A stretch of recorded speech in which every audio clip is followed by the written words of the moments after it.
Alors, je vous souhaite la bienvenue. C'est une coprésentation de Procure, l'organisme québécois, halte au cancer de la prostate, et de Prostate Cancer Canada. Alors, c'est une première pour nous, cette collaboration entre Procure et Prostate Cancer Canada. On en est très fiers et très contents. Merci beaucoup.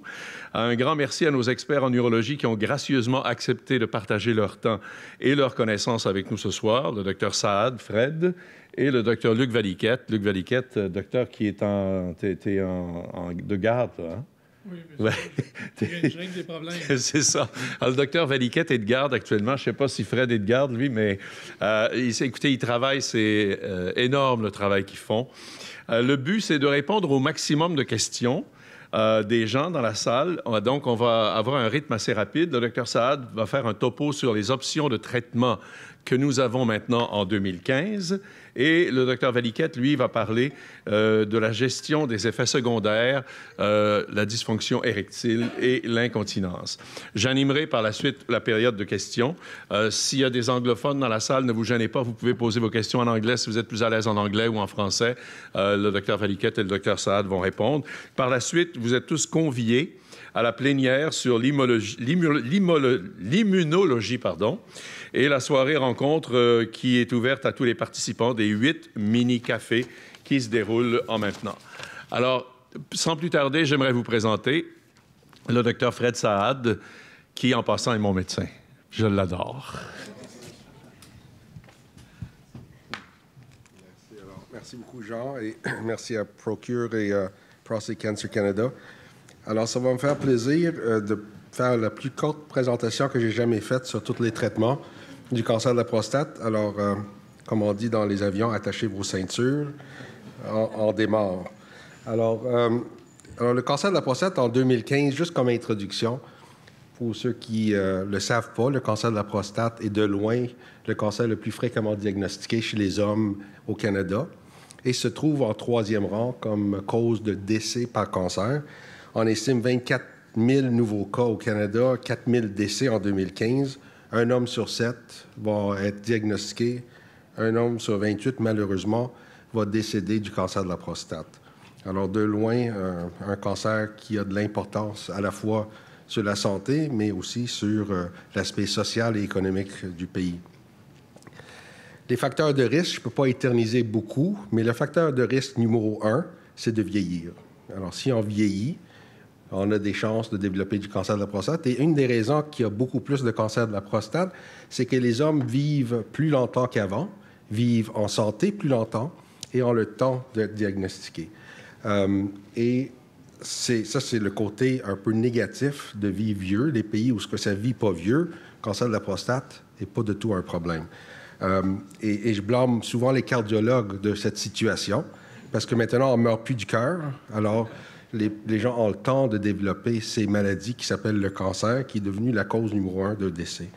L'histoire familiale, s'il y en a plusieurs dans la famille qui ont un cancer de la prostate, naturellement, le risque est plus élevé. Alors, si les frères, le père ont eu un cancer de la prostate, c'est identique au cancer du sein. Plus qu'il y en a, plus qu'il y a de risques d'en développer. Et même des gènes, on commence à réaliser qu'il y a des gènes communs au cancer du sein et le cancer de la prostate. Entre autres, le fameux BRCA, qui est rare dans les deux, mais se trouve aussi pour la prostate. La race noire est de loin la race la plus fréquemment touchée par le cancer de la prostate. Naturellement, les gens de race noire en Afrique ne vivent pas assez vieux pour être touchés, mais il y a des races noires qui vivent jusqu'à 80 ans et plus, en Guadeloupe, en Martinique, et on voit qu'il y a beaucoup de cancer de la prostate dans ces pays-là et beaucoup qui en meurent. Alors, il y a réellement quelque chose qu'on n'a pas encore identifié, pourquoi la race noire est plus susceptible.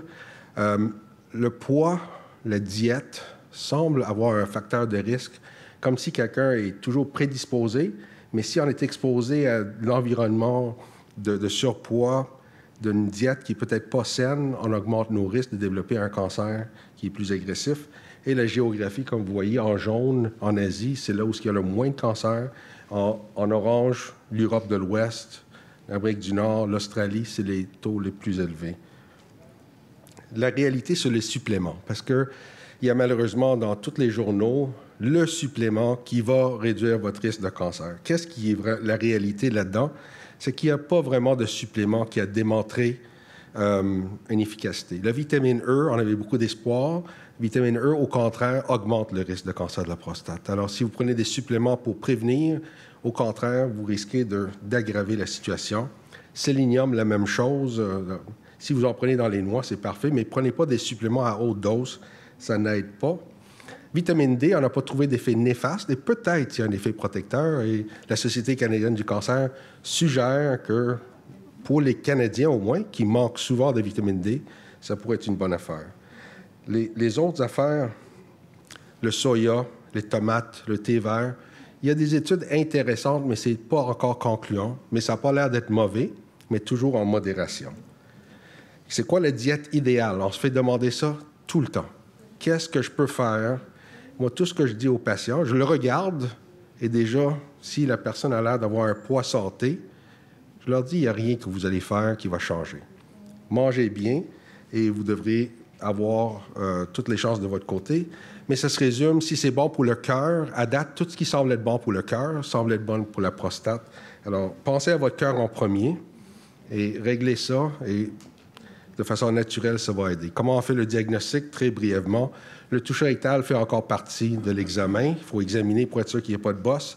La fameuse prise de sang, le PSA, nous permet de détecter des cancers qui ne sont pas palpables, et plus que la moitié des cancers ne sont pas palpables. Mais ultimement, il faut faire une biopsie et au microscope déterminer qu'il y a oui ou non un cancer, et le grade du cancer va déterminer comment on va traiter et le stade du cancer. Alors, si le cancer est encore tout petit dans la prostate, mais des fois, on peut juste le surveiller sans même traiter. Alors, on ne traite pas tous les cancers qu'on diagnostique. Si le cancer semble prendre plus d'ampleur dans la prostate et surtout s'il semble sortir de la prostate, le traitement devient essentiel. Et malheureusement, il y a encore aujourd'hui des gens qui arrivent avec des métastases aux os, alors un cancer qui est déjà répandu, mais qu'on a des traitements qui peuvent aider beaucoup à ralentir la progression et même des fois la mettre en rémission. Alors, comment on traite? Ça dépend du grade, du stade. C'est sûr qu'en 10 minutes, je ne peux pas tout vous résumer. Mais ça dépend aussi de l'âge et l'espérance de vie des gens. On ne traite pas tout le monde de la même façon. Quelqu'un qui m'arrive à 40 ans d'un cancer de la prostate, même si ça n'a pas l'air très agressif comme cancer, on va peut-être être plus agressif parce que le patient a 30 ans, 40 ans à vivre devant eux. Tandis un cancer pris à son début chez quelqu'un de 70 ans ou 75 ans, pas parce qu'on n'aime pas les patients de 70 ans ou 75 ans, mais le cancer risque peut-être pas avoir le temps de donner des problèmes. Alors, on peut surveiller le patient. Des fois, on va opérer la radiothérapie avec ou sans hormones. Et s'il se présente avec des métastases, d'emblée, c'est l'hormonothérapie. Si on enlève la source de nutrition qui est le testostérone, et maintenant, on utilise même plus de chimiothérapie à ce stade de cancer. La curithérapie, vous avez entendu parler souvent, c'est des implants radioactifs, mais ça se limite à des patients qui ont des cancers de faible risque. Petit cancer, PSA moins que 10, grade 6, ça, c'est le cancer idéal pour la curithérapie. Alors, ce n'est pas tout le monde qui est candidat.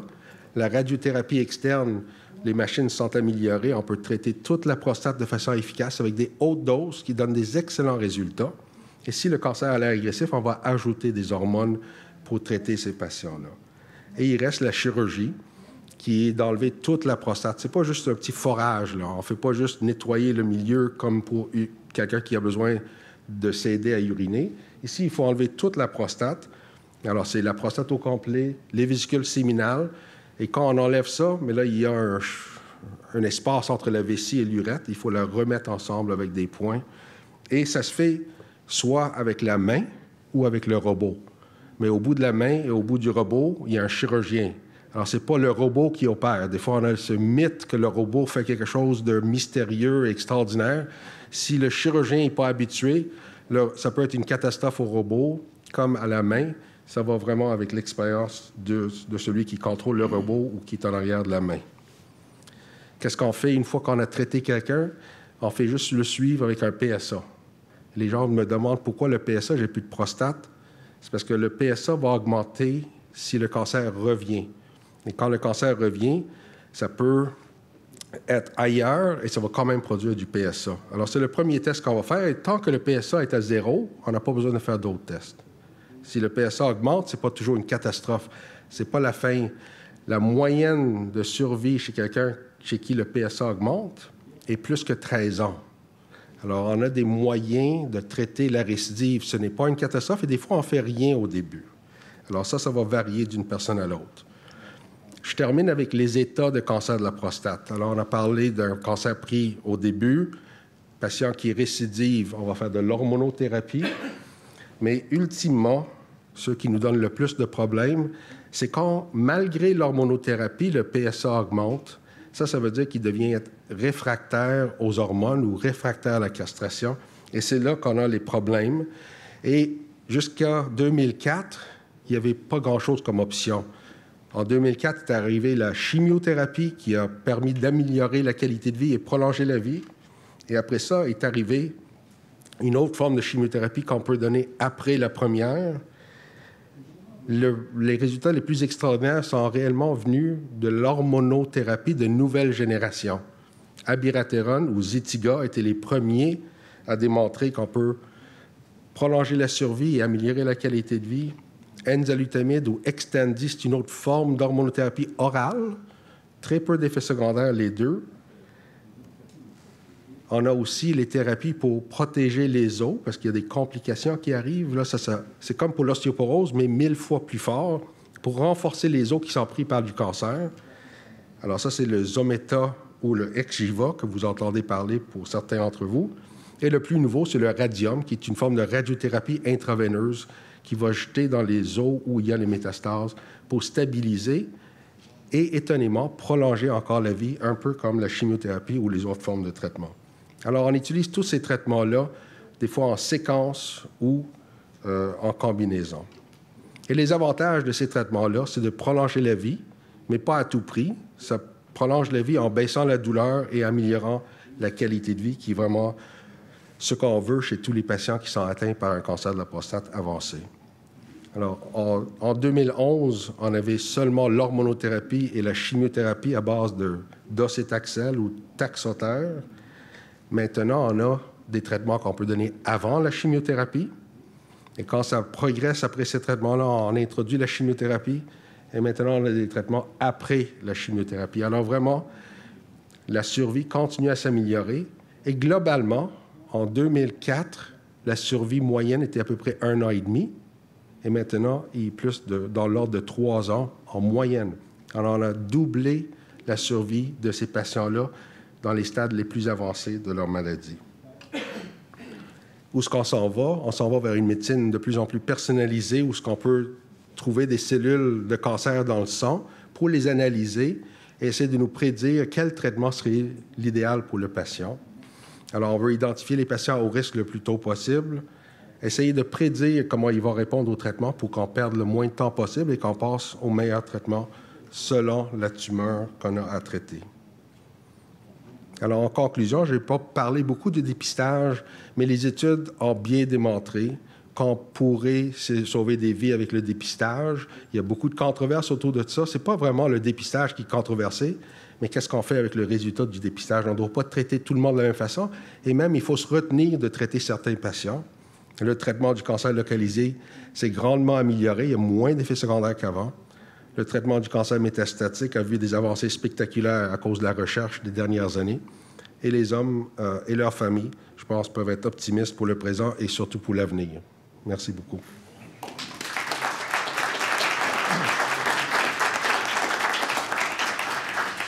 Merci beaucoup, Dr. Saad. Alors, il y a de l'espoir. Merci, Doc. Il est chef du service d'urologie, professeur titulaire de chirurgie, titulaire de la chaire en cancer de la prostate au CHUM. On va maintenant écouter le Dr. Luc Valiquette, qui, lui, est chirurgien urologue au CHUM Hôpital Saint-Luc, professeur titulaire au département de chirurgie de l'Université de Montréal, et va nous parler de la dysfonction érectile et de l'incontinence. Luc? Alors, merci, Jean. Alors, comment faire face à la dysfonction érectile et à l'incontinence urinaire? Les traitements s'améliorent, Dr. Saad en a glissé un mot, mais il y a encore des patients qui ont des complications des traitements. Et la dysfonction érectile et l'incontinence urinaire sont deux complications des traitements du cancer de la prostate. Et les causes, dans les deux cas, sont similaires. C'est habituellement une atteinte des vaisseaux et une atteinte des nerfs. Quand on a une chirurgie pour la prostate, l'effet est immédiat. Il y a une récupération habituellement qui se fait dans les 18 à 24 mois qui suivent. Quand on a de la radiothérapie, c'est aussi une atteinte vasculaire ou neurologique, mais habituellement, l'effet n'est pas immédiat, l'effet se fait progressivement dans les années qui suivent. Si on veut prévenir ces complications-là, pour la chirurgie, on doit choisir un chirurgien expérimenté, peu importe la technique, et Dr. Saad l'a mentionné, c'est les mêmes mains qui contrôlent le robot, qui opèrent, qui tiennent les instruments. Alors, on doit choisir, peu importe la technique, un chirurgien expérimenté. Mais dans tous les cas, avec la prostatectomie radicale, qu'elle soit faite de n'importe quelle méthode, il y a de la dysfonction érectile, au moins, même dans les meilleures séries, chez 40 à 50 des cas, et il y a 3 à 5 des cas d'incontinence urinaire significative un an après la chirurgie qui ont besoin d'un traitement. Pour la radiothérapie, quand c'est possible, on essaie de choisir la technique qui est la plus focalisée possible. On vous a parlé de brachythérapie, il y a d'autres formes de radiothérapie. On essaie de prendre celle qui est la plus focalisée, mais dans tous les cas, il y a quand même, de façon progressive, 40 à 50 des patients qui vont souffrir de dysfonction érectile après 5 ans. Mais l'incontinence urinaire après la radiothérapie est exceptionnelle. Par contre, les gens qui ont de la radiothérapie vont parfois développer des symptômes de la vessie, des envies fréquentes d'aller uriner, et on pourra observer cela. Alors, pourquoi il y a des complications? Bien, la prostate est située entre la vessie et l'urètre, et Dr. Saad vous a montré ce qu'on enlève quand on fait une prostatectomie radicale, par exemple, ou quand on fait de la radiothérapie dans cette région-là. Vous remarquez qu'il y a plein de petits nerfs juste à côté. Il y a des vaisseaux, il y a des nerfs. Et les complications, c'est pas quand l'organe est enlevé, c'est les structures de voisinage, les artères et les nerfs qui peuvent être endommagées lors de la chirurgie, particulièrement lorsque la tumeur est volumineuse. Pour ce qui est de l'incontinence urinaire, quand on opère au niveau de la prostate, eh bien, les sphincters qui contrôlent les urines sont juste en dessous. Il faut faire très attention et c'est pour ça que l'expérience du chirurgien est importante pour qu'on puisse préserver particulièrement le sphincter urétral. Alors maintenant, je vais aborder les deux sujets, les problèmes d'érection et les problèmes d'incontinence, d'abord en faisant un petit rappel de ce qui est la normalité. Alors, l'érection du pénis, c'est un engorgement de sang dans les corps caverneux du pénis. C'est un phénomène qui est à la fois vasculaire, sous contrôle neurologique, qui survient dans un climat hormonal. On a besoin d'hormones pour que ça fonctionne. Alors, si on fait une coupe transversale du pénis, à l'état flaccide, on voit que le pénis, les corps caverneux, c'est comme une éponge. Et lorsqu'il y a une érection, cette éponge-là s'engorge de sang, ce qui donne de la rigidité au pénis. Il y a une augmentation de l'apport sanguin, une diminution de la sortie de sang. Ça, c'est quand ça marche normalement. Quand ça ne marche pas, on essaie de corriger ça avec différentes méthodes et il y a plusieurs traitements qui sont disponibles. La sexothérapie, la médication orale, les prothèses péniennes, les injections intra-urétrales, les érections pharmacologiques ou les pompes à vide, et je vais les reprendre un par un. Alors, la sexothérapie, Freud nous a bien expliqué l'importance de la sexualité dans la vie. Et dans tous les cas, même si on a une maladie organique, il y a toujours un facteur psychologique qui s'ajoute à ça. Il faut toujours en tenir compte et on a souvent besoin des sexologues. Les médications orales, tout le monde connaît ça. Ma fille avait 8 ans, 9 ans, elle savait à quoi ça servait du Viagra. C'est dans les médias et c'est très connu. On connaît bien le Viagra, le Cialis. Les gens connaissent un peu moins le Levitra, mais c'est bien connu. Les androgènes aussi, on parle de testostérone, c'est important d'en avoir. Le mécanisme d'action de ces médicaments-là, c'est très simple. Ils empêchent la dégradation des substances naturelles qui donnent une érection. Alors, c'est pour ça que lorsqu'on a des problèmes d'érection, quand on prend ces produits-là, on inhibe une enzyme et ça permet de maintenir les substances qui donnent l'érection. Alors, c'est utile, ça marche, mais ça ne marche pas toujours. Des fois, on a besoin d'autres produits. On peut aussi utiliser des produits de façon concentrée qu'on injecte dans l'urètre. Alors, vous avez ici un petit applicateur et le patient, ce qu'il fait, c'est qu'il prend le petit applicateur et il va l'introduire à la partie distale du pénis. Il frotte le pénis et ça dissout un petit grain de riz à l'intérieur de l'urètre et ça permet d'obtenir des érections. L'effet de frottement peut aider aussi un petit peu, probablement. Les érections pharmacologiques, c'est une autre méthode pour obtenir des érections. Alors, on a de façon assurée de chaque côté les régions où les patients peuvent s'injecter.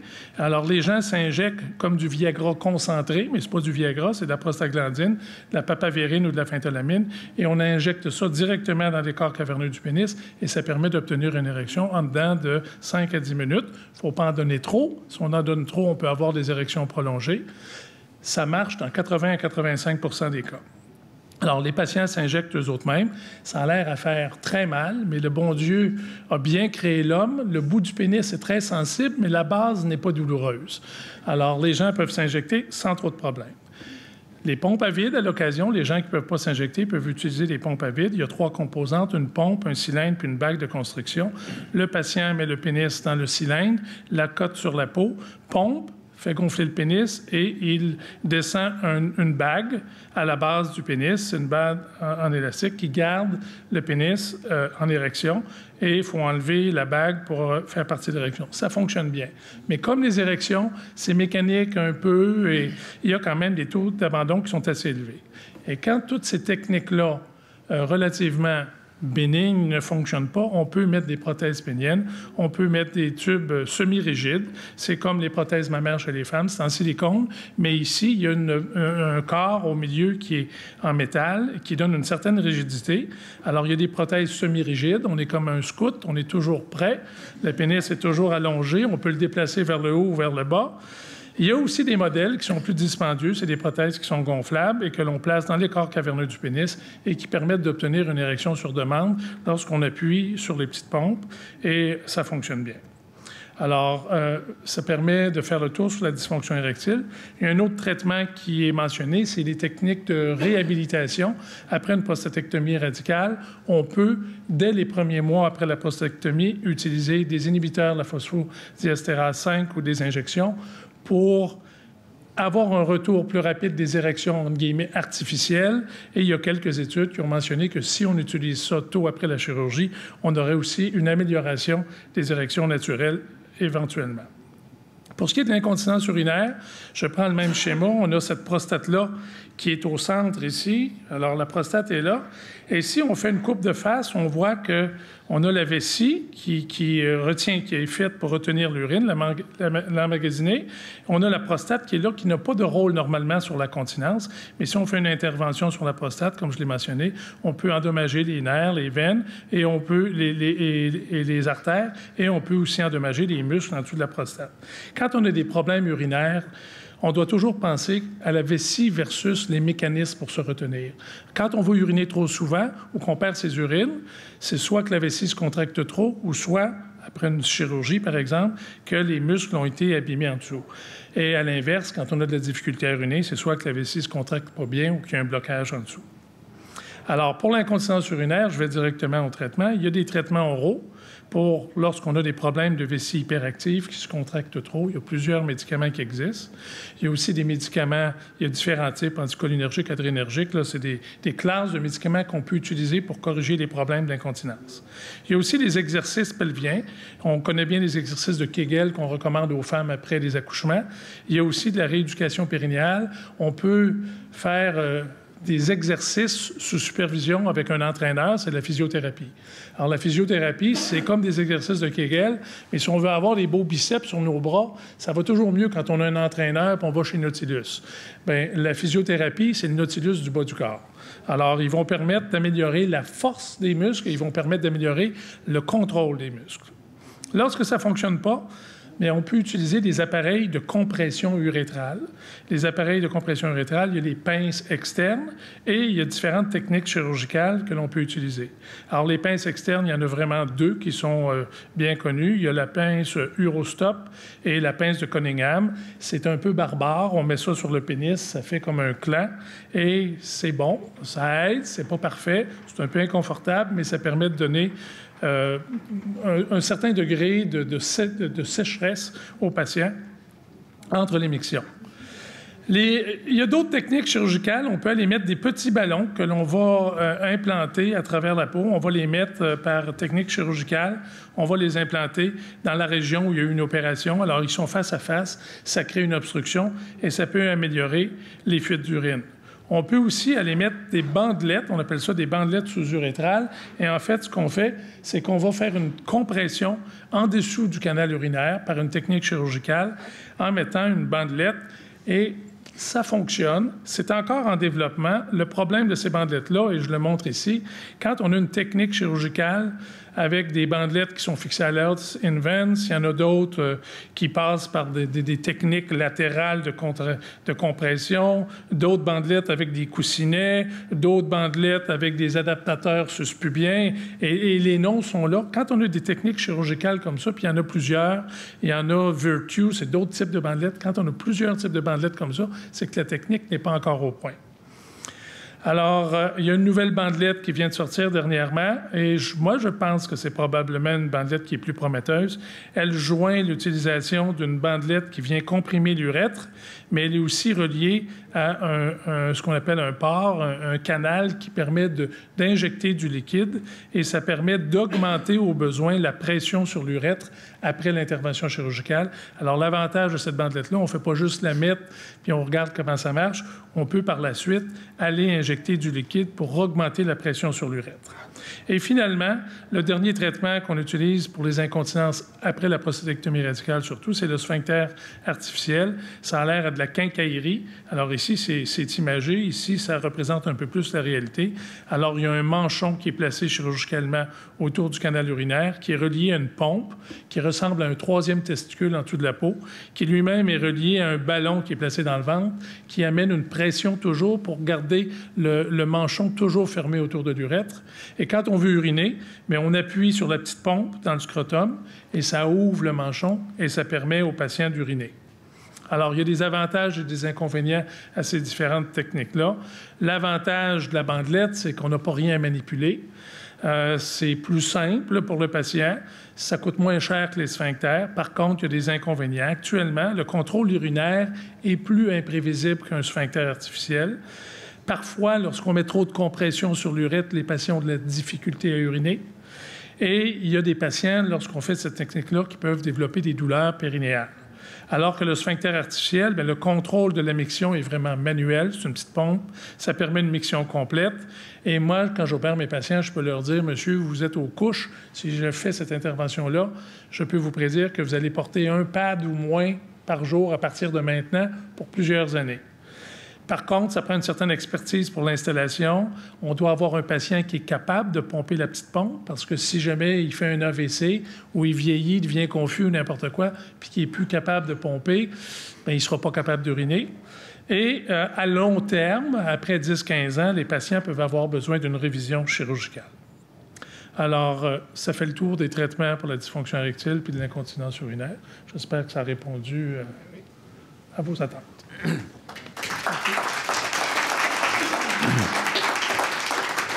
Alors, merci, Dr. Valiquette. On va passer maintenant à la période de questions. Vous avez chacun un micro devant vous, mais quand vous répondrez à une question, je vous demanderai de vous lever parce que le podium cache une bonne partie de la salle. Alors, est-ce qu'il y a des questions? Gênez-vous pas, on est là pour ça. Le Dr. Valiquette et le Dr. Saad vont répondre à toutes les questions. On a un microphone, Marie-Christine va vous le passer. Est-ce que... Oui, il y a un monsieur ici, Marie-Christine. Levez-vous. Est-ce que vous pouvez aller au microphone parce que je pense que le fil est passé long.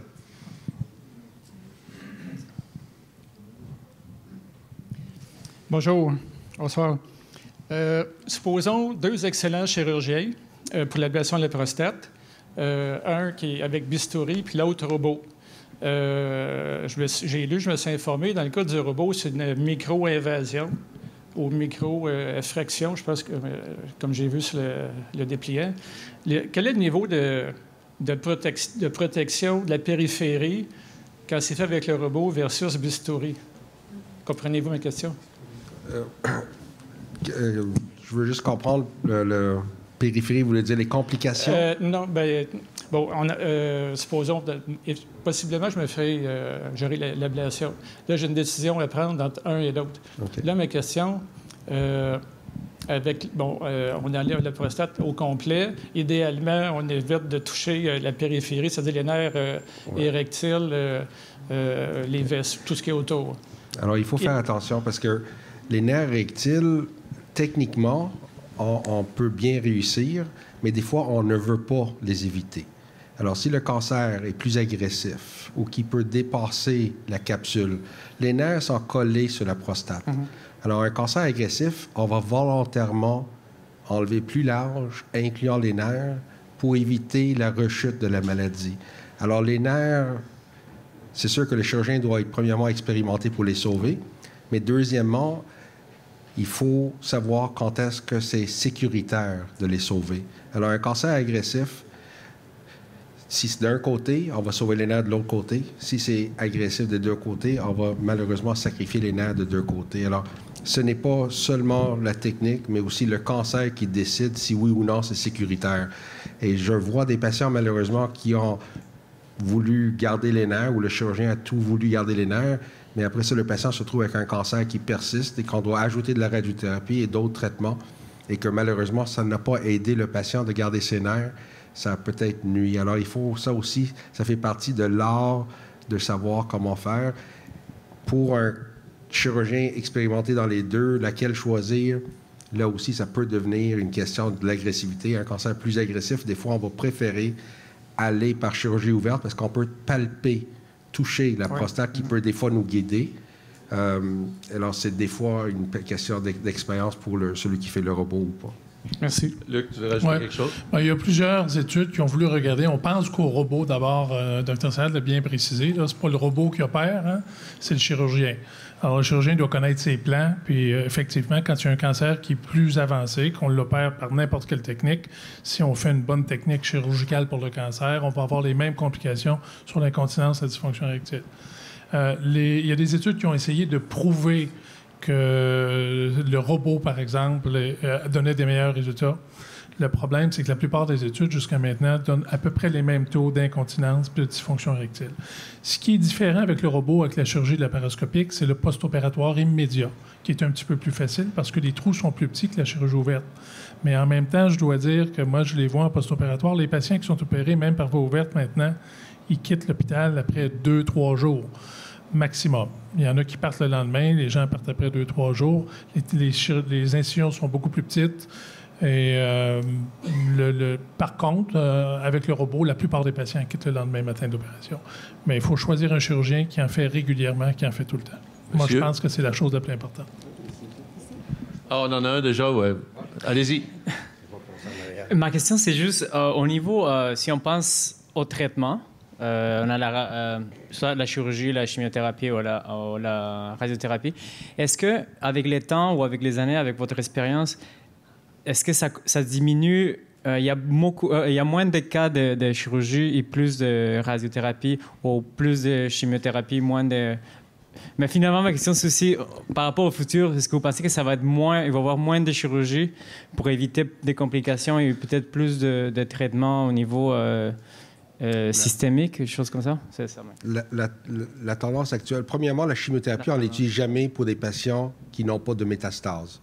Alors, il y a vraiment la radiothérapie ou la chirurgie pour un cancer qui est encore pris à temps et juste au niveau de la prostate. Il y a quelques années, on pensait qu'on allait faire moins de chirurgie. On voit l'inverse maintenant. Parce que les cancers plus agressifs, on commence à réaliser que la chirurgie est encore une excellente option parce qu'on peut encore faire de la radiothérapie après si le cancer a besoin. Quand on commence avec la radiothérapie, le problème, c'est que si on veut opérer après, c'est très difficile. Alors, dépendant du stade, si un cancer n'est pas agressif, les deux sont équivalents. Cancer plus agressif, anciennement, on disait radiothérapie et hormones. Maintenant, on commence à réaliser que la chirurgie peut être encore meilleure à long terme pour les patients. Alors, non, on ne voit pas la chirurgie baisser avec le temps, mais c'est vrai que si la radiothérapie peut devenir aussi précis et aussi bon pour le long terme, on va peut-être voir disparaître la chirurgie. C'est ça. Moi, je pense la même chose. Actuellement, les chiffres, d'ailleurs, de chirurgie, on suit de plus en plus de patients, là. Il y a 10 ans, là, des patients de 70 ans, 72 ans avec des prostatectomies radicales pour des petits foyers de cancer. On ne voit plus ça aujourd'hui. Les gens plus âgés, maintenant, on en suit beaucoup plus. Et sur les patients qui sont suivis, ils ne sont pas tous opérés. C'est à peu près la moitié des patients dans les études là, qui finissent par être opérés. Ça veut dire que 50 de ces patients-là qui arrivent là, vers 65, 70, autour de 70, la plupart des patients maintenant, il y en a beaucoup qui sont suivis et tous n'auront pas un traitement actif. Moi, je prédis qu'avec surtout que la chimiothérapie est de plus en plus active là, et efficace, on en a de plus en plus, ça coûte cher présentement, les prix vont baisser et je pense que ça va être utilisé de plus en plus précocement dans les maladies. Puis je ne serais pas surpris, moi, que dans 20 ou 30 ans, on ait des traitements médicaux pour le cancer de la prostate. Monsieur.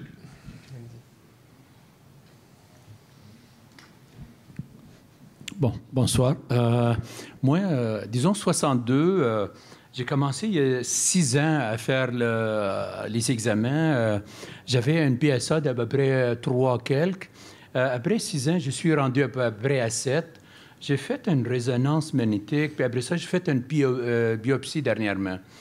La dernière conclusion, comme le médecin m'avait fait une cercle, il dit que dans les 3, il n'est pas agressif et lent, mais dans la 4e, proche du rectum, il est agressif. Il m'a donné une chiffre de 80 % que je n'ai pas compris. Comme quel calcul, qu'est-ce que ça veut dire? Et puis, comme j'ai lu le livre sur le cancer, puis plus que j'ai lu, il y avait deux options. C'est l'observation active ou bien la chirurgie. Observation active, je m'inquiète parce qu'elle m'a dit, écoute, là où c'est agressif, c'est la proximité de rectum.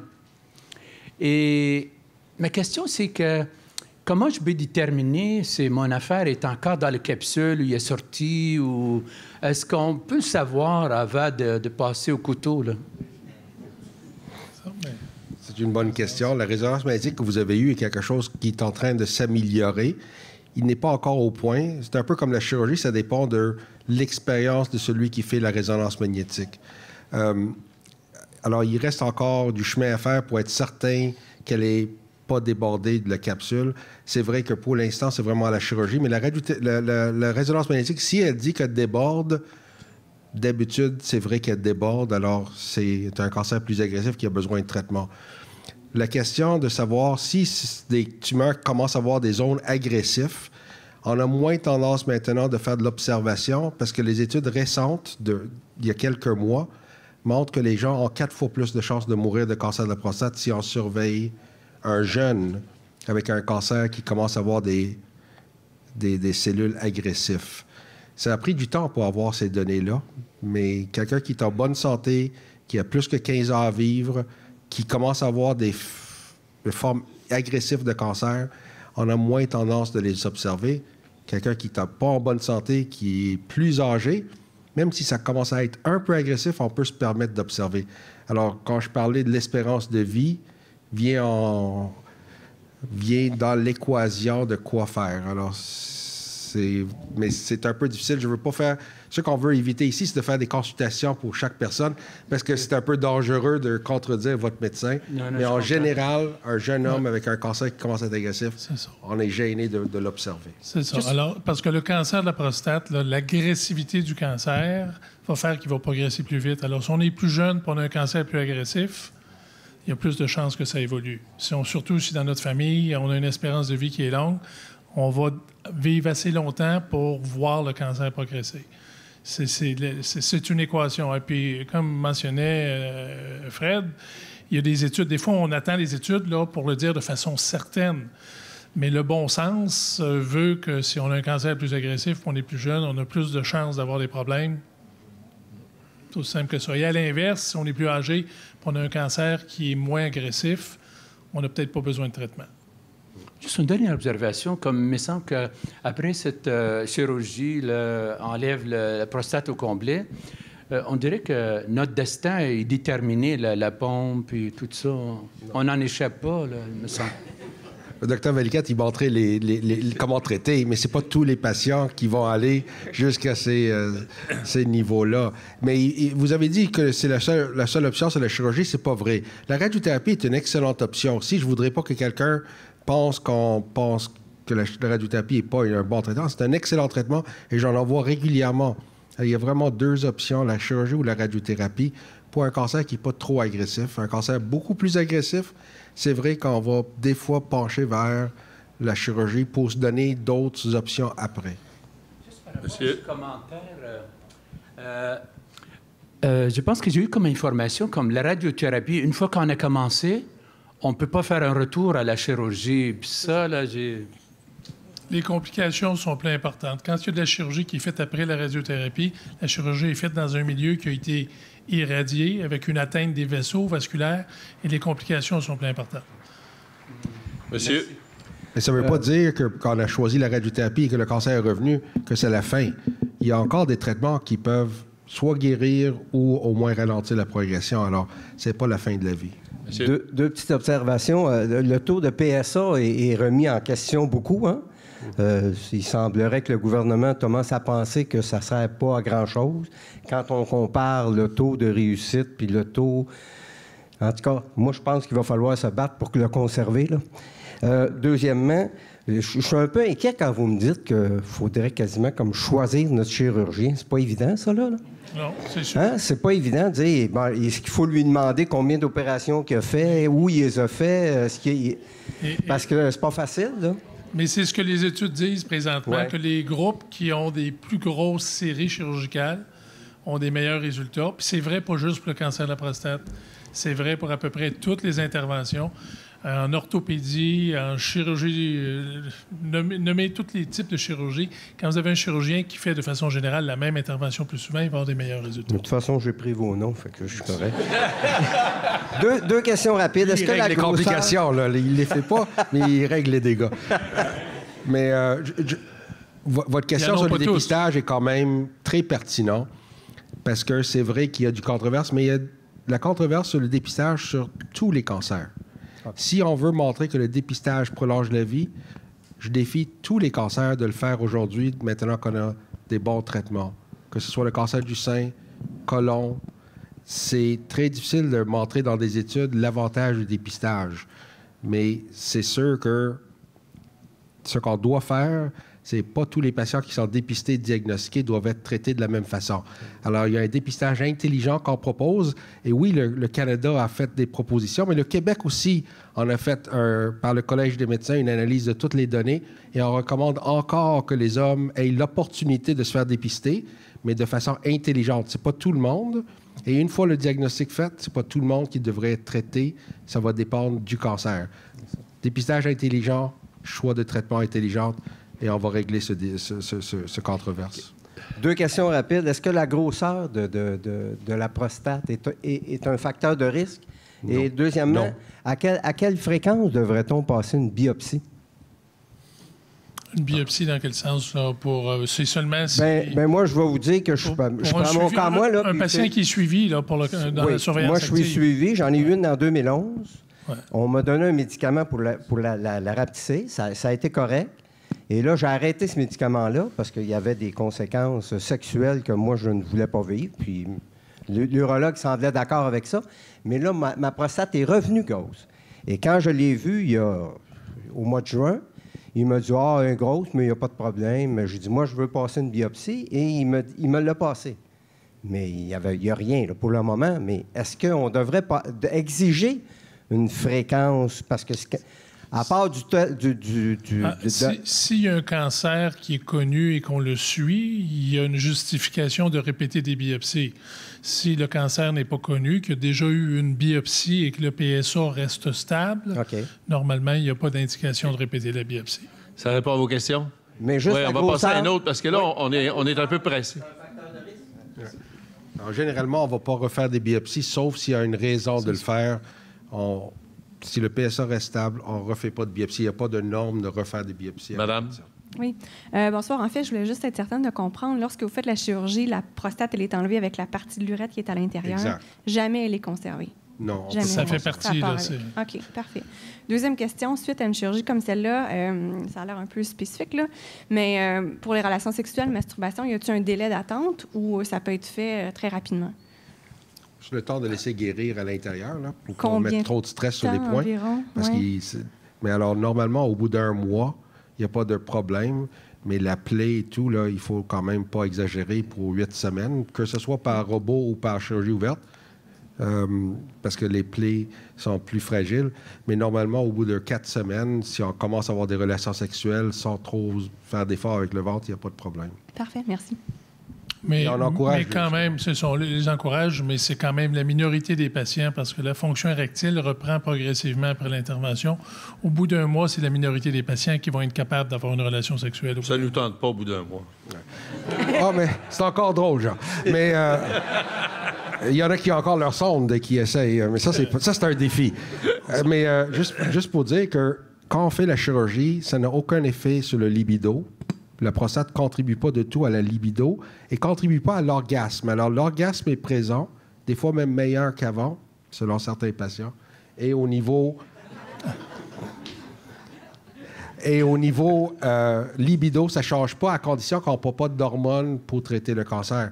Alors, c'est vraiment l'aide de mon collègue pour que les érections reviennent, parce que c'est juste ça qui manque. Le goût, l'orgasme, sans érection, ça existe. Oui, bonjour les docteurs. Je voulais dire, moi j'ai 50 ans, j'ai un cancer niveau 6 à très faible risque, mais je prenais des hormones, là, de la testostérone, parce que j'avais des problèmes d'andropause. Mais je ne l'avais pas au début, mais là, ils ont découvert ça. Fait que là, ils m'ont arrêté les hormones. Est-ce que c'est ça qui peut avoir causé le cancer ou c'est-tu un mythe qu'il faut arrêter ça quand on a un très faible risque parce qu'il y a des inconvénients puis prendre d'hormones? Le débat est encore ouvert. Il y a plusieurs études qui semblent dire que ça ne change rien. Il y a des gens qui ont, quand il y a des problèmes d'hormones qui sont très basses. C'est des hormones qui sont très basses. Habituellement, quand il y a des cancers qui sont présents, des fois, ils peuvent être plus agressifs. Mais la plupart du temps, ça ne change rien. Les suppléments d'androgènes ne changent rien. Pour le dépistage du cancer. Parce qu'ils disent que ça nourrit le cancer. Mais c'est pas encore prouvé. Ça ne cause pas le cancer. Je pense que ça, c'est clair que c'est pas ça qui a causé le cancer. Mais une fois qu'on sait qu'un cancer est présent, c'est un peu gênant de continuer à donner du testostérone parce qu'on n'est pas certain si ça peut accélérer quelque chose qui est là. Mais ce n'était pas la cause. Mais même, je suis d'accord avec Dr. Valikette, il y a des gens qui donnent des suppléments même en présence d'un cancer, avec un suivi étroit. Mais on ne connaît pas encore, alors. Ils ne sont pas d'accord. Non. C'est un sujet de débat. À tous les congrès d'urologie, depuis plusieurs années, il y a un grand débat pour ou contre, et il n'y a pas personne encore qui a réussi à être assez convaincant dans un sens ou dans l'autre pour modifier les conduites. Monsieur? Deux petites questions rapides. J'ai eu une prostatectomie il y a 8 mois. J'ai fait de la rééducation périnéale, mais ça a bien fonctionné. Mais j'ai comme arrêté de faire les exercices et je suis obligé d'avoir une protection. Est-ce qu'on est obligé de faire les exercices à vie? Ma réponse est très simple. Quand on veut avoir des beaux biceps, on veut les garder, il faut continuer à faire de l'exercice. Bon. C'est aussi simple que ça. Et c'est pour ça que tous les problèmes de la rééducation périnéale, c'est ça. C'est quand les gens font l'exercice régulièrement, là, c'est comme des beaux biceps. Moi, j'appelle ça le nautilus du bas du corps. Ça marche. Mais quand on arrête de faire les exercices, on recommence à avoir une faiblesse. Puis... On ne fait rien avant une année. On attend toujours, la même chose pour la dysfonction érectile. Avant d'avoir des traitements définitifs, on attend toujours au moins 1 an, même jusqu'à 18 mois, parce qu'il y a une régénération nerveuse qui va se faire et qui va peut-être régler le problème. Alors, on ne posera pas de sphincter, on ne fera aucune manœuvre définitive avant 12 et même 18 mois après une intervention. OK. Un petit commentaire rapidement. On a parlé tantôt de dépistage. Moi, dans mon cas, l'urologue a fait les examens qu'il a suivis parce que mon médecin avait demandé un PSA pour une première fois qui était un petit peu plus élevé. Et finalement, l'urologue me disait, puis moi, j'adore mon urologue, là, mais il me disait, mais j'ai comme pas le choix de continuer maintenant parce que ton médecin a demandé une PSA et j'ai été opéré avec un 8 sur 10. Donc, c'est quand même un peu inquiétant quand on entend ce type de situation. Et c'est les 8 sur 10 qu'on veut être certain de ne pas manquer. Et le dépistage nous permet de les trouver avant qu'ils soient rendus déjà dans les os ou ailleurs. Le gros problème du cancer de la prostate, il y a eu... C'est pas tant le surdiagnostic que le surtraitement. On a vécu une période là, de 1990 à 2000, la fin de 2007-2008, où aussitôt qu'on voyait un patient, puis on était tous pris là-dedans, il fallait dépister les cancers, on en trouvait. On trouvait un cancer, on le traitait. Et puis, on a traité beaucoup de patients, surtout des patients autour de 70-75 ans, avec un petit foyer de cancer. Mais ces patients-là, ils ont été traités, ils ont eu les complications de la maladie, mais ils n'ont pas eu les bienfaits parce qu'ils auraient probablement pu garder leur cancer, puis ils seraient plusieurs d'entre eux, pas tous, morts d'autres choses. Là, où il y aurait eu... Alors, il y a eu une période de surtraitement. Actuellement, je pense pas que... C'est pour ça qu'il ne faut pas arrêter, à mon avis, le dépistage avec le PSA. On doit continuer à faire des diagnostics, mais on doit se retenir à faire des traitements lorsque ce n'est pas indiqué. Il faut faire des traitements judicieux. Monsieur? Premièrement, Dr Saad, je tiens à vous dire que je suis privilégié d'être un de vos patients. Maintenant, je m'adresse au Dr Valikette. Au sujet de l'incontinence urinaire. À part de 4 pads par jour, à part de la chirurgie et à part des gadgets, qu'est-ce qui reste?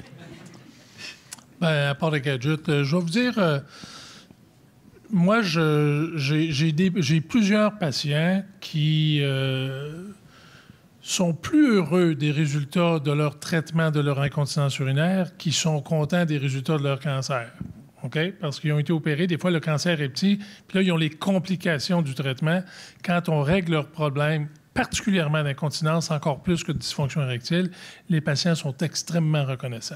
Et ça a l'air d'être des gadgets, là, mais pour le patient qui souffre d'incontinence urinaire, là, puis dont ça change la qualité de vie, qui sort plus, fait plus de voyages, on règle son problème, le patient est bien heureux. Puis il y a toujours 2 choses dans le cancer de la prostate. Il y a la longévité de la vie, puis il y a la qualité de vie.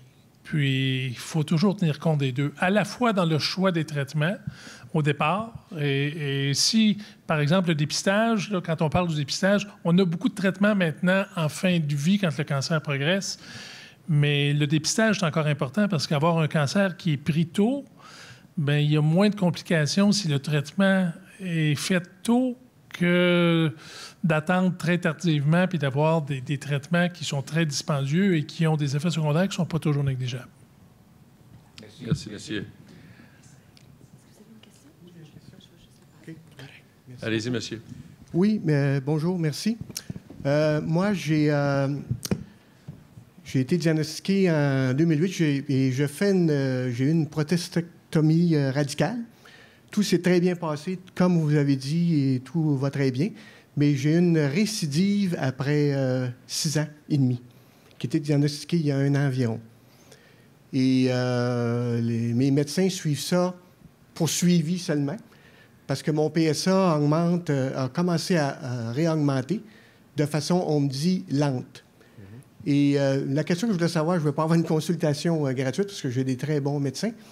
Est-ce qu'il y a des taux, des tables qu'on peut consulter sur le taux d'augmentation du PSA? Et deuxièmement, parce qu'on me dit, si tu atteins, par exemple, 1.0, là, je suis à 0.3 depuis 1 an et demi, 2 ans. Pour les autres qui sont à 4, 5, 6, 7, ils vont trouver que c'est pas beaucoup, là, mais pour quelqu'un qui a dû être opéré, c'est inquiétant un petit peu. Mais ce que je veux dire, c'est est-ce qu'il y a des tables de progression qu'on peut consulter? Et la deuxième chose, c'est ça, on me dit, bien, si ça augmente encore, l'option, c'est l'hormonothérapie. Alors ça, je pense qu'il résume ce que je disais, qu'un patient peut être traité, qui ait une rechute, mais on ne traite pas tous les rechutes. Alors, quelqu'un qui rechute 6 ans après, en général, s'il rechute 2 ans après, c'est un bon pronostic. Et si ça monte lentement, alors, la meilleure table, c'est la vitesse que le PSA monte. Okay. Alors, si le PSA ne monte pas rapidement, des fois, on peut patienter qu'il soit au-dessus de 10 avant de commencer les hormones. Oh, okay. Si on veut faire de la radiothérapie pour guérir, mais là, c'est mieux de le faire avant qu'il soit à 1. Alors, c'est vraiment très variable. Alors, ça, c'est vraiment une discussion avec votre médecin de savoir qu'est-ce qui est le moment propice pour faire un traitement. Parce que, comme Dr. Valiquette a dit, il n'y a pas de traitement sans risque de conséquences. Alors, on ne veut pas non plus faire de la radiothérapie si le risque est très faible d'avoir des conséquences de notre rechute, parce qu'il y a des possibilités de nuire. Okay. Et surtout pas de l'hormonothérapie si ce n'est pas nécessaire. Ça, on a appris qu'on peut retarder la castration, parce que c'est ça que ça fait, le plus longtemps possible, parce que c'est efficace même quand les PSA sont très élevés. Mais en général, un patient qui évolue lentement, on va être très conservateur, comme un patient qui a un diagnostic qu'on ne va pas nécessairement intervenir dès le début. OK. J'ai oublié de mentionner qu'on m'a administré de la radiothérapie après 6 ans. Et ça continue à augmenter, donc ça... Mais s'il y a eu de la radiothérapie, on attend vraiment lentement au-dessus de 10 avant de recommencer. Je vous remercie beaucoup. C'est la nouvelle recommandation. On est en train de faire des nouveaux guidelines là-dessus. Merci, monsieur. Question? Bonjour. Après une prostatectomie radicale, lorsque le tout s'est pas passé à la suite de la prostatectomie, comme vous le dites, là, comme ça pourrait être dans le meilleur des mondes, comment peut-on faire pour investiguer qu'est-ce qui produit cette chose-là? Au niveau de l'incontinence urinaire, au niveau... Dans quel sens, pour essayer de savoir qu'est-ce qui est arrivé? Oui, c'est ça. Et puis, pour voir comment peut-on corriger Écoutez, par il la suite. y a un chirurgien très célèbre qui s'appelle Patrick Walsh, qui est retraité aujourd'hui, qui était le père de la prostatectomie radicale aux États-Unis. C'est probablement celui qui en a fait le plus pendant longtemps. Il filmait toutes ses interventions. Quand il voyait, il filmait. Puis quand ses patients revenaient après, puis que le patient se plaignait, qu'il était inconscient ou quoi que ce soit, il retournait regarder les vidéos pour essayer de savoir qu'est-ce qui était arrivé. Il faisait juste ça, des prostatectomies radicales, puis il sélectionnait ses patients. Et il y a des choses, là, il ne peut pas prédire, il ne peut pas trouver le point exact. Il y a des patients chez qui ils développent un problème d'incontinence urinaire, puis c'est pas parce que le muscle a été envisagé. Il y a des faiblesses des gens, il y a des gens qui ont des prédispositions. C'est un peu comme les femmes qui accouchent. Il y en a qui sont très incontinentes, puis il y en a qui ne le sont jamais. Il y a des prédispositions musculaires, puis il y a encore des études qui se font dans ce domaine-là pour essayer de le préciser. Et une dernière question? Allez-y, monsieur. Bonsoir. Comment favoriser la régénération nerveuse?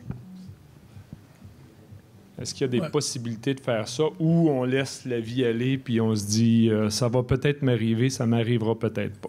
Il y a eu, je sais pas, Fred pourra en parler, il y a eu plusieurs expériences. Il y a même eu des greffes nerveuses qui ont été faites un temps après la chirurgie. Quand la chirurgie était faite, les gens faisaient des greffes nerveuses. Et puis les résultats n'ont pas été extraordinaires pour la greffe nerveuse. Actuellement, je pense que, à ce que je sache, le temps est le seul élément pour l'instant qui permet d'évolution.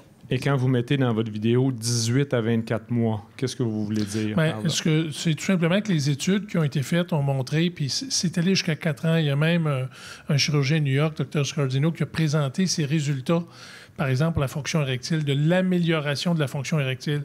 Et il a noté qu'il y a des patients, ces patients étaient suivis. La majorité des patients retrouvent leur érection en dedans d'un an, mais il y a des patients qui ont retrouvé leur érection jusqu'à 4 ans après la chirurgie. Probablement parce qu'il y a une lente régénération nerveuse qui se fait lorsque le nerf est atteint. C'est parfois un peu plus compliqué que les nerfs ou pas de nerfs. Il y a des vaisseaux aussi.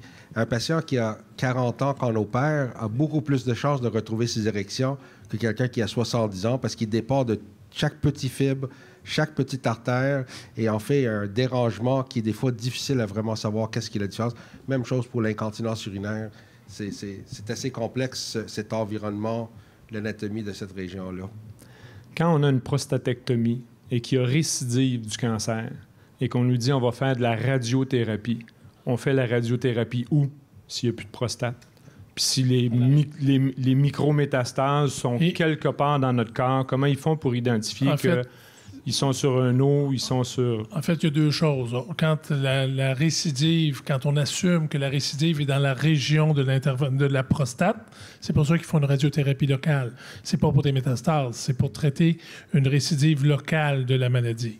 Et on a des critères, là, la vitesse d'élévation du PSA. On regarde aussi le spécimen chirurgical. Si au spécimen chirurgical, il y avait de la maladie qui se rendait jusqu'à la ligne de coupure du chirurgien, il y a plus de chances qu'il y ait une récidive localement. Alors, ce qu'on irradie, c'est la région de l'anastomose, où ça a été. C'est dans cette région-là qu'est faite la radiothérapie. Alors, c'est ça. On va irradier le seul endroit qu'on peut irradier. Et des fois, ça va inclure les ganglions autour, parce que des fois, il peut y avoir des micros, mais on ne pourrait pas irradier plus que ça. Et on espère que ça va contrôler, mais c'est le temps qui nous le dit si on doit ajouter d'autres choses plus tard. Mais les études ont démontré que les gens vivent plus longtemps quand ils sont irradiés pour une récidive. Alors, merci. C'est terminé? Dernière question. Vous vouliez rajouter... Oui, il reste 1 minute 20. Allez-y, rapidement. Merci. Ça ne prendrait pas plus. Ma question, c'est comme exemple au CHUM Saint-Luc. Si je dis, OK, je suis prête, là, je suis prête pour enlever ce sac-là, c'est quoi le délai? Combien de temps que je dois attendre avant de passer à l'acte? Ça dépend du cancer. On a fait des guides au Canada. Un cancer agressif devrait être opéré à l'intérieur d'1 mois, 6 semaines. Un cancer qui est moins agressif, on peut se permettre 3 mois. Il n'y aura pas de gros dommages ou d'inquiétudes. Alors, dans les cancers, on ne peut pas mettre les gens sur une liste séquentielle. Un cancer de la vessie qui est agressif doit passer avant un cancer de la prostate. C'est la réalité que certains cancers, cancer du pancréas, doit être opéré rapidement. Le temps est essentiel. Alors, ça va varier de 1 à 3 mois en moyenne. On essaie de ne pas faire attendre plus que 3 mois un cancer. Et une dernière, oui, allez-y, monsieur. C'est une question technique, sans doute. Comment vous définissez un cancer agressif? Est-ce que vous faites des comparaisons, une biopsie pour voir la vitesse pendant alors, les gradations, parce que je ne pouvais pas donner tous les détails, mais les gradations que le pathologiste nous donne, si c'est un grade 6, 7, 8 à 10, c'est les catégories. On regarde aussi le PSA. Le PSA en bas de 10, c'est plus rassurant qu'un PSA au-dessus de 20. Alors, on va catégoriser les patients en faible risque, modéré ou des risques élevés selon le grade, le PSA et l'impression de l'étendue du cancer quand on les examine. Moi, je parle rarement du grade de Gleason à mes patients. Je parle toujours du grade, c'est un grade de méchanceté. C'est un peu comme ça que je le résume. C'est un grade de méchanceté. Quand c'est un grade 6, habituellement, il n'est pas trop méchant. Quand c'est grade 7, c'est un cancer qui est un peu méchant, c'est intermédiaire, il faut le surveiller. Puis quand c'est du 8, 9, 10, là, c'est des cancers qui ont des, comme mentionnait Fred, c'est des cancers qui ont un moins bon pronostic. Il faut agir beaucoup plus rapidement sur quelque chose. Et l'échelle est sur 10, hein, Luc? L'échelle est sur 10. Le maximum, c'est 10, mais le minimum, drôlement, est 6. Alors, il ne faut pas paniquer que 6, ça veut dire que c'est très agressif. Dr Saad, Dr Valiquette, merci infiniment. C'est...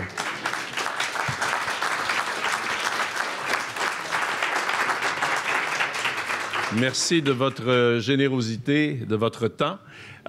Écoutez, je sais qu'il y a des dizaines et des dizaines de questions qui vous fourmillent peut-être dans la tête. Chez Procure, on a une ligne directe, une ligne téléphonique 24 heures par jour, 7 jours par semaine.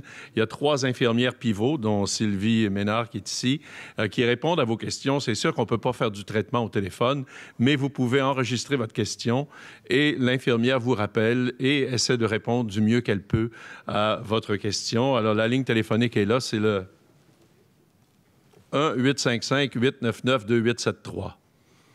Alors, gênez-vous pas, c'est 24 heures par jour, 7 jours par semaine, et c'est vous pouvez être anonyme, ça nous permet de vous rappeler, vous ne laissez que votre numéro de téléphone ou votre email. Alors, merci infiniment. Maintenant, c'est la plénière. Alors, merci beaucoup. Merci à Procure et à Prostate Cancer Canada pour cette séance, ce mini-café très instructif. Merci, Dr Saad. Merci, Dr Valiquette.